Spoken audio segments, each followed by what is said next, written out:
In the last lesson, we begin our lighting section and we discuss a few parameters for the directional light. In this lesson, we're going to discuss sky atmosphere, skylight, and volumetric cloud. And then in the next lesson, we'll discuss exponential height fog. Okay, so let's begin. First of all, I'm going to discuss the sky atmosphere. For this, I'm going to move just about there.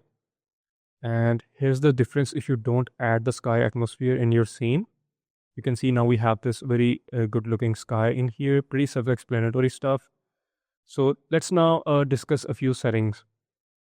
First up, let's discuss a ground albedo. Pretty self-explanatory. If I change this color to maybe just about there, let me enlarge this window. You can see now we have this pinkish sort of tint in the atmosphere. If I cancel this, you can see now we have this bluish sort of color for the atmosphere, okay? But if you're looking for maybe something like this, or perhaps maybe something like this in the atmosphere, you can do that from here. But for this scene, I'm just going to keep it at default. Next up in here, we have the atmospheric height. We can tweak the height of the atmosphere by tweaking this slider, but I'm just going to keep it at default as well.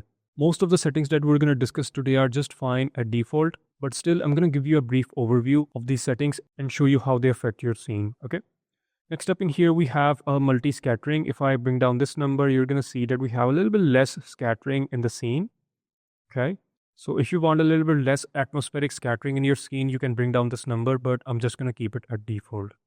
So next up in here, we have Rayleigh scattering scale. If I increase this number, you're going to see that we have this Rayleigh scattering in the scene, and you'll have a better idea about this Rayleigh scattering if I change this color.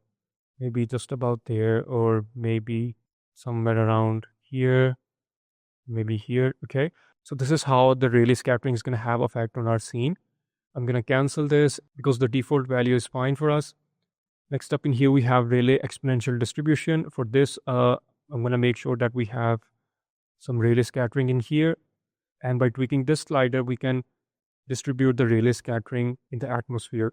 I'm just going to keep all these settings at default, but if you want to adjust them for some reason, you can do that from here. So next up in here, we have a me scattering scale. If I increase this slider, you're going to see that we have a lot of haze or mist in our scene. Let me just split this window and change this to default. Let me enlarge this window.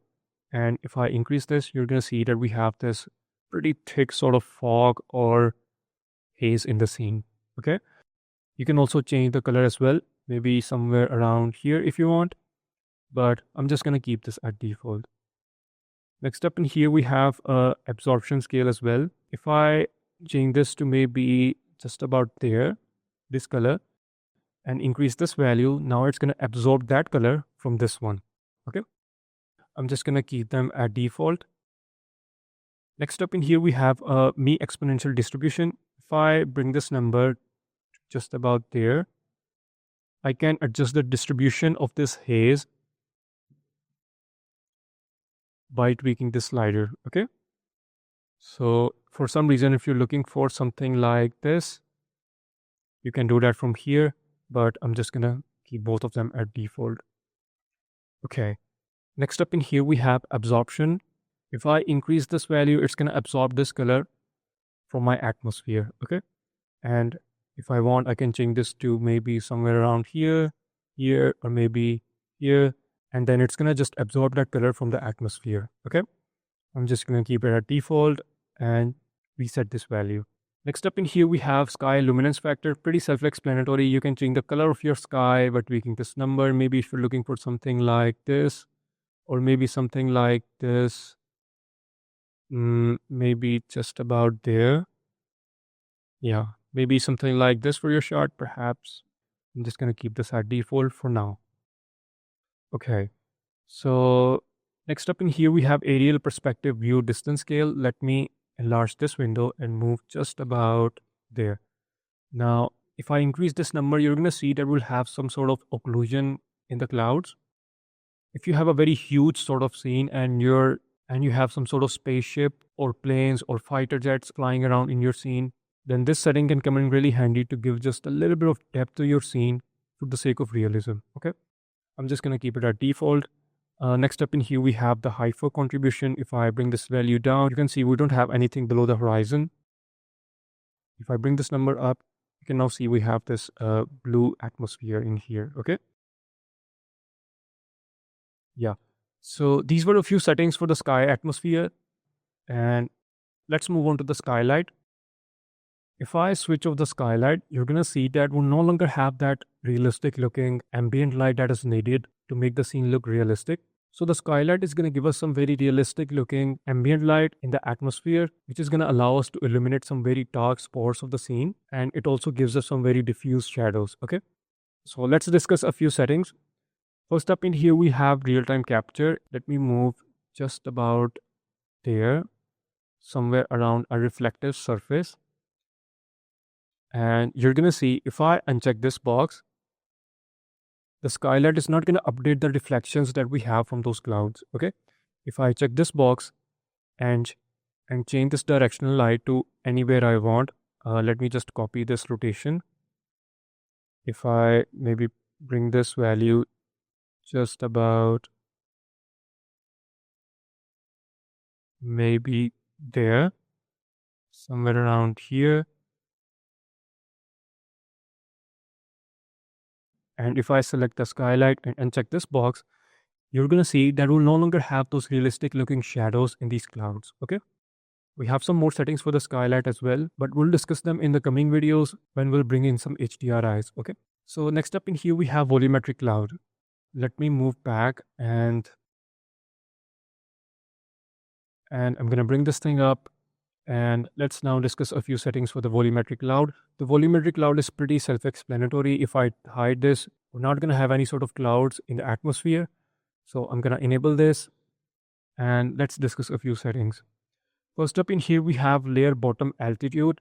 If I increase this number, it's going to control the height of the bottom layer of the clouds. So if you want to tweak that, you can do that from here, but I'm just going to keep it at default. Next up in here, we have layer height. This is going to control the depth or how high you want your clouds to be. So if you want to increase that, you can tweak the slider, but I'm just going to keep this at default as well. Next up in here, we have a tracing start distance. If I tweak this slider, you're going to see, I need you to focus on this horizon, okay? If I bring this slider to the maximum possible value, you can see now we have some very distant looking clouds. But if I bring this number down, you can see now we no longer have those distant looking clouds in the scene. I'm just going to keep it at default. I'm not sure in what scenarios you like to change that, but it's there if you want to tweak it, okay? Next up in here, we have a tracing distance. If I decrease this number, you're going to see it's going to hide all the clouds closer to the camera. But if I increase this number, you're going to see that we'll have clouds at quite a distance, okay? I'm going to keep this at default as well. So next up in here, we have a skylight cloud bottom occlusion.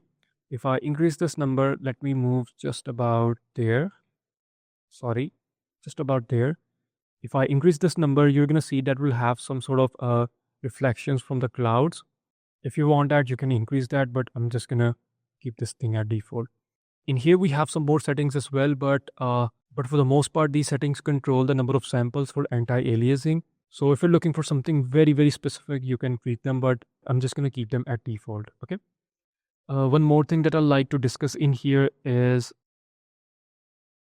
this one, aerial perspective Rayleigh scattering. If I increase this number, you're going to see that we have this very realistic looking Rayleigh scattering in the clouds. It also gives some realistic looking shadows in the clouds as well. So if that's what you want, you can increase this number and you can also control the fade distance as well, okay? Maybe just about there. You can see the difference in here. If I bring this maybe somewhere around here and increase that, you can see now we can control the fade distance as well. I'm just gonna reset them, okay? So that's pretty much it for this lesson. And in the next lesson, we're gonna discuss the exponential height fog, okay? So I'll see you guys in the next one.